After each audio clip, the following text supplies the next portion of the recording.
How are we doing, guys? All right, Pretty so good. today we're going to talk about how you can prepare leaders for crises, um, and what our personal beliefs are about that. I don't personally believe that you can prepare for a crisis and you can train leaders to prepare, not all leaders.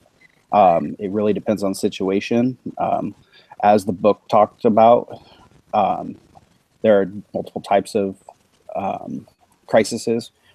For example, the landing in the Hudson with Captain Sully, and how you can't prepare for hitting everyday life. You can't prepare for having birds hit your engine and take out, but it comes to instincts and reacting what you're going to do when faced with the situation.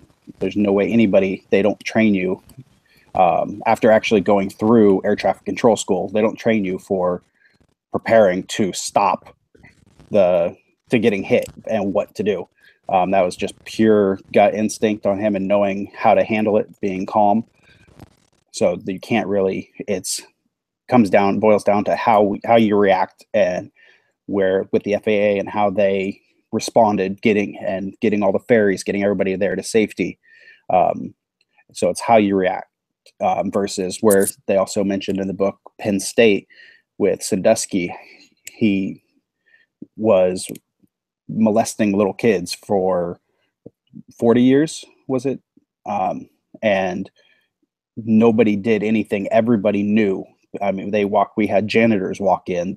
Even the athletic director walked in, or not walked in, but was informed about it, but they were too worried about how they were going to handle it and what it was going to do to the reputation of the school. Were they going to be able to, where the funds were going to go as soon as there's issues come up from the media getting wind of it.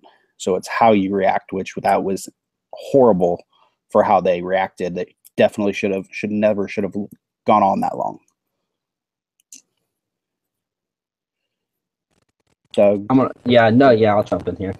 So going back with the abnormal and normal situation, I think as leaders, we're trained in a number of different things in our specialty. Regardless of what the situation is, we can prepare ourselves to a degree for an everyday situation. You can train teachers to have drills and have a crisis management plan for schools and for their students in regards to a fire or an earthquake or an active shooter drill. And those things are active, and they do them every day or every new school year at schools.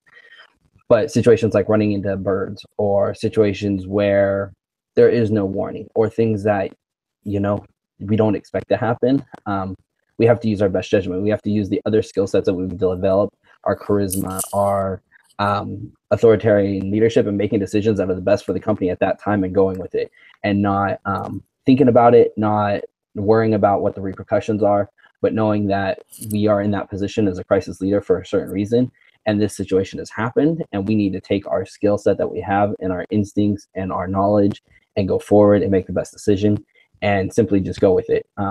It's pretty much completely opposite of the BP spill, and talking about the CEO who knew about the corrosion. He had been given fines during an inspection and pretty much turned a blind eye to it. He was more worried about the bottom line and lining his pockets with cash rather than worrying about the safety of his workers and the people that were on the rig. And I know we'll talk a little bit more about that, but it's definitely completely opposite of that. He knew about it. There's things he could have done about it. That's a normal situation, and he should have taken credit and should have done the things he did or needed to do to make sure it got corrected. I completely agree with both of you guys. I think the big difference is abnormal versus normal incidents and how you address that. And as far as the B piece, well, I mean, that even ties into what we discussed last week with taking accountability and being responsible for the mistakes that you made. And the CEO there obviously was not accountable for his actions, and for the fact that he pushed cost cutting and he pushed all these shortcuts instead of really being concerned about what would happen if an accident did actually occur. And I do think that for normal accidents, there is a way to prevent those and that organizations can prepare. I mean, in the textbook, they even talk about pre-crisis leadership.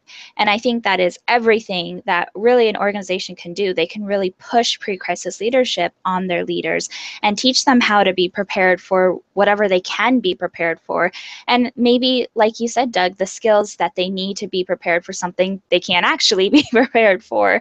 And just to have, you know, the ability to figure out what to do and what they need to do in order to get everyone, you know, back together, whether it's actually sitting down and laying out a plan, or if it's just being able to think creatively and find the best people who maybe need to give you insight that they're more expertise is in this kind of leadership. And I think organizations really need to push the pre-crisis leadership as a strong leadership, especially in the industry such as oil and industries that are very high risk. I think that's extremely important. Additionally, even tying to the BP incident and you know, the landing of the plane in the Hudson River, I think leadership development kind of ties into this, because it's so important to empower, you know, not just the CEO, but the other leadership that is there. Like, for example, in the BP video, they introduced Don Paris, who was a refinery manager who was appointed to kind of take over and really start looking at all the warning signs and look at, you know, how to progress and look into making the upgrades that had for so long postponed. And despite this man going in there and creating an employee safety survey and people, you know, talking about their fear of dying, you know, it didn't matter despite bringing a new person in and having someone who genuinely cared about the safety of the people, because in the end, the CEO, that guy, John Brown, I think was his name, you know, his main priority was money. It wasn't the safety of the people. If anything, the safety was completely irrelevant to him. You know, he was described as being an aggressive cost cutter, and all that he wanted was to do was go in there and make money, and the safety of his people really, I mean, it was irrelevant to him. So at the same time, it ties back to leadership development. It's like you have to give priority to all leadership, not just the CEOs, but anyone who walks in there with a vision and wants to actually make a change. It's all about, you know, making opportunity and giving people the ability to help the companies build on their credibility. I mean, this John Brown guy sounds like a really horrible person. You know, so many people's lives were lost, and it's all due to greed, and it's all because all he wanted and his main target and focus was just money. Yeah, I think the CEO totally alienated himself from everybody around him, not just including his employees, but pretty much the nation as a whole. A lot of people that, one, supported the company of BP and looked at him as being a leader in that company, and looked at how was he going to handle the situation, what was he going to do about it, and all he cared about was getting his life back. He cared about going about his daily business, didn't want to deal with the lawyers, didn't want to deal with the media, all these things that could have simply been avoided by taking precautions and fixing issues that probably in the long run probably saved him multi-million dollars, if not billions of dollars. And yeah, okay, it's an upfront cost, but in the end, it's going to save more than just money. It's going to save lives. It's going to save headache. It's going to save all that stress that goes along with he wanted his life back. Well, you could have prevented this. There's a lot of things that you could have done in the pre-crisis situation to address these, and even with the warning signs, 100% could have taken care of it. So his integrity pretty much went right out the window as soon as that blast happened. So I think what you said about the cost, I mean, I think he was thinking monetary costs, and he didn't think of the social cost of what would happen. And I think that's what really had the biggest fallout, is he didn't consider the social cost and all these people that he affected because of his own greed. And that's definitely not a good crisis leader. Not to be on his side, but I do have to ask you guys how you feel about, I know I've personally seen it, and I don't agree with what he did, but I've seen it for crisis. People don't know what to do or how to react until they've been in the situation. Until something comes up, you don't know how to handle something or what the proper way is. Now, like Doug said, obviously a lot of it could have been stopped ahead of time from pre-planning and actually paying attention. But do you think some of it could have been from not knowing how to handle something the he wasn't sure what to do? I'll chime in. Yeah, okay, you can chalk it up as not knowing, but come on, how many other oil spills have happened? You can't tell me you've never looked at another company. I know this has happened with me as a business owner or with other companies I know, where they will look at other businesses. They'll look at other examples of incidences that have happened and say, well, how can we learn from this other person's mistake? So we don't lose billions and billions of dollars. Let's learn from their issue because, hey, they already lost the money. Let's not lose the money ourselves. So I think, yeah, okay, maybe he didn't know exactly in that situation, but you can't tell me that he didn't know that something was going to happen. With all that rust and corrosion and fines that he had, he could have done a little pre-planning. He could have read about some other incidences and figured out, well, now that I've already turned a blind eye for this long, well, it's going to burst anyway. So what can I do when it happens? How can I comfort the families who are going to have loved ones that are dead? How am I going to address the community? How am I going to connect with those people that look up to me as a leader? That's I think it all boils down to taking responsibility, guys. And even that chapter that was all about ethics, I mean, it's all about a matter of being ethical. I mean, when you put the true responsibilities as leader in the forefront and you forget about everything else and you just focus on what your responsibility is as a leader, and ethically speaking, what is supposed to come above and beyond anything, I mean, it's a no-brainer.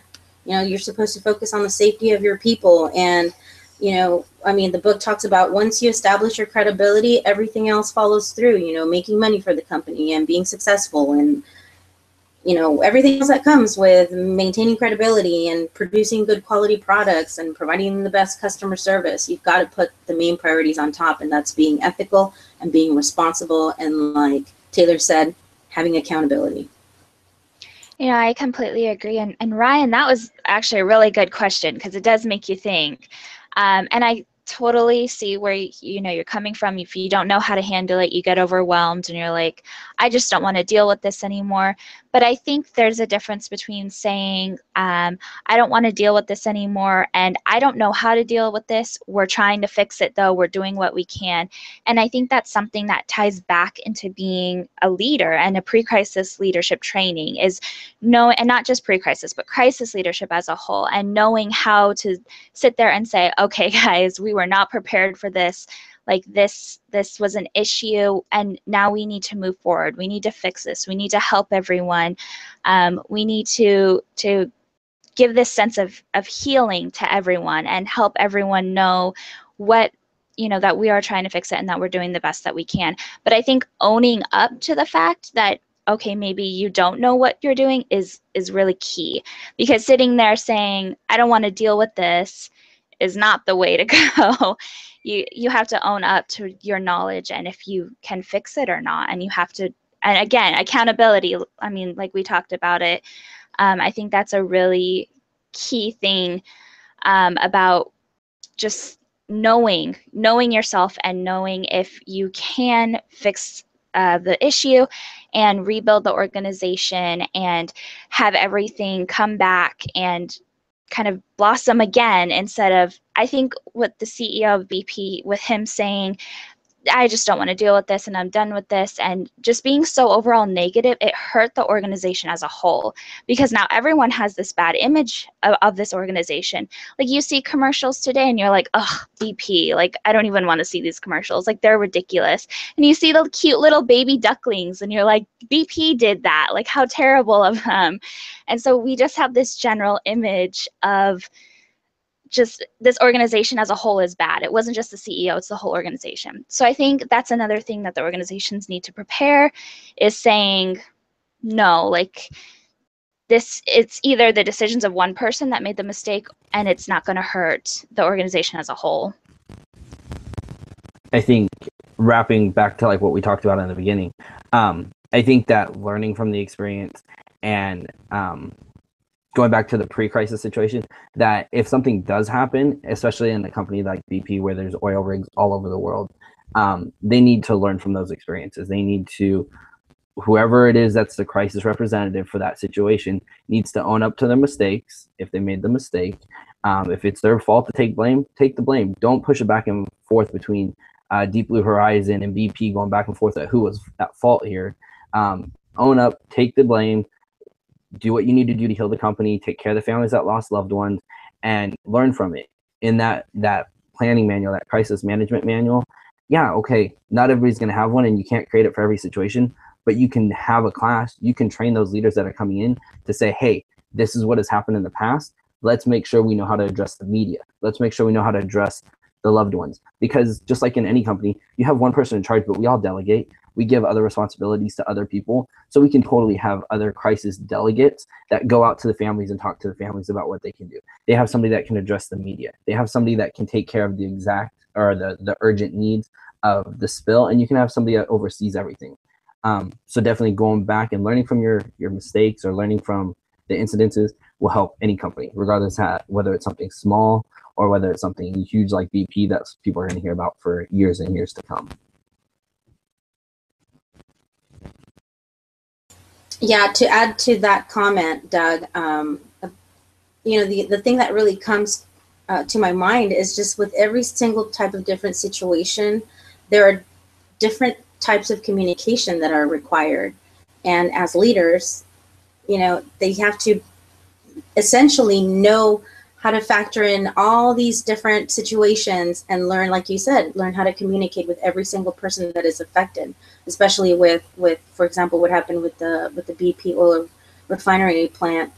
The best takeaway that we can take is from these chapters is that leadership is a well-rounded combination of strengths and weaknesses, but the main takeaway is to learn from whether, from the situation, whether they made a decision or a good decision. But the way that they communicate to the people that they're serving or the products that they're selling to, in the end, their main priority should be to communicate effectively to target every single person that has been affected in any type of crisis. And that's my own opinion. I think we had a really great discussion today. I think we really know a lot about crisis leadership, and I think we all have some good insights on that. I think we really had a good insight of the BP oil spill. So I guess that wraps up our discussion today. Thanks, everyone.